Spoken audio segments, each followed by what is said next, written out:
Muchas gracias, señora presidenta. Señorías, abordar cualquier cuestión relativa a la industria electrointensiva española presenta un carácter especialmente importante y trascendente para el conjunto de nuestro tejido productivo, puesto que se trata de un sector constituido por 130 plantas de producción que, en términos laborales, se traducen en unos 100.000 puestos de trabajo directos y en aproximadamente 200.000 empleos directos y su facturación 30.000 millones de euros.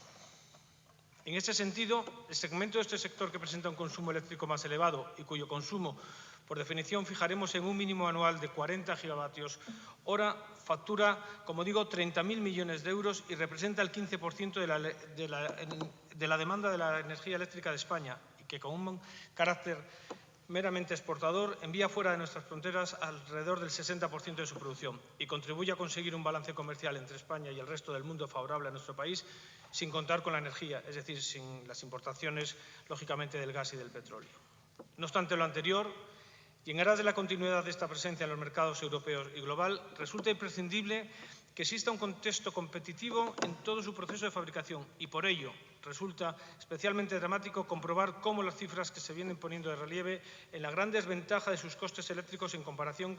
con los vigentes en la mayoría de los países de la Unión Europea y muy especialmente con los países más industrializados, el caso de Francia y el caso de Alemania. Y es que, señorías, las cifras y la realidad hablan por sí solas. Así, en 2020, frente a un precio eléctrico en España, precio eléctrico final de 45,52 euros por megavatio hora, en Francia se situó en 22,84 euros megavatio hora y en Alemania todavía más bajo, en 20,27 euros por megavatio hora, lo que representa una reducción del 50 y del 55% respectivamente sobre la realidad española. Una situación de desventaja que pone de manifiesto la imperiosa necesidad de actuar con un compromiso claro y contundente,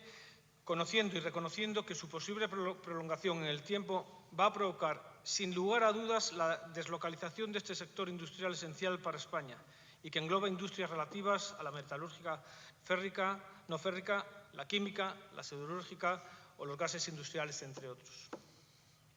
A este respecto, es necesario, en primer lugar, señalar que el Real Decreto recientemente aprobado y que regula el Estatuto para los consumidores electrointensivos presenta un carácter absolutamente insuficiente para estas empresas más electrointensivas y mantiene en una situación de elevado riesgo de inviabilidad objetivamente inaceptable, tanto para la industria española como para las empresas dependientes de la misma y generadoras, como digo, de miles de empleos indirectos. En ese contexto, cabe señalar que dicho análisis constituye una opinión generalizada y extendida en el conjunto de las empresas del sector, como tal y hemos podido comprobar durante el estudio y la aprobación y la elaboración de la presente moción.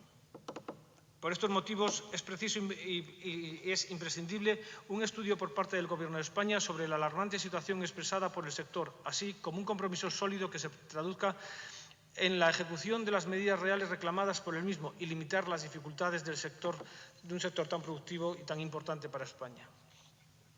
En este contexto, los puntos que en esta moción solicitamos al Gobierno de España desde el Grupo Parlamentario Popular en el Senado son tres y que a continuación me gustaría proceder a su desarrollo de una manera muy sintética. En primer lugar,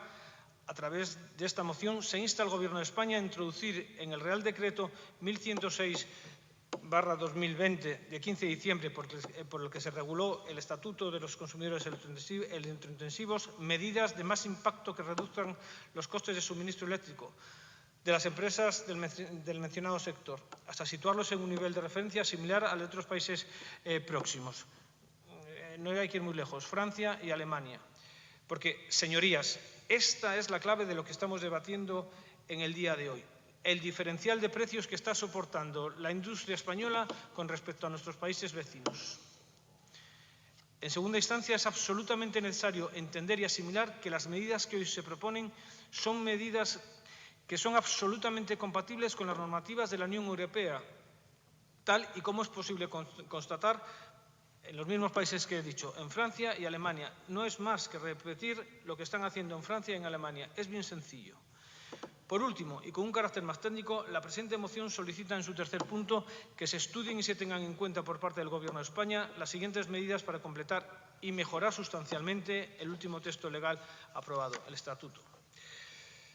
La primera de ellas consiste esencialmente en la compensación máxima permitida por la Comisión Europea de todos los cargos de financiación de las energías renovables y la cogeneración de alta eficiencia, incluidos los que se realizan indirectamente con los impuestos de la Ley 15/2012 de sostenibilidad energética.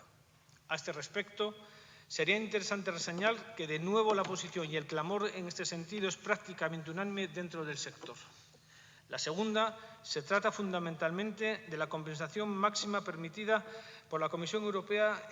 del CO2 indirecto, incluido de la factura eléctrica. Repito, el máximo. Tenemos estos días la defensa en el Senado de la Ley de Cambio Climático. Importante, el máximo, porque lo que ha venido del Congreso no está bien claro. La tercera, y de acuerdo con las directrices establecidas por la Comisión Europea, consiste en graduar las ayudas en función de la intensidad del uso de electricidad. A más consumo, más ayudas.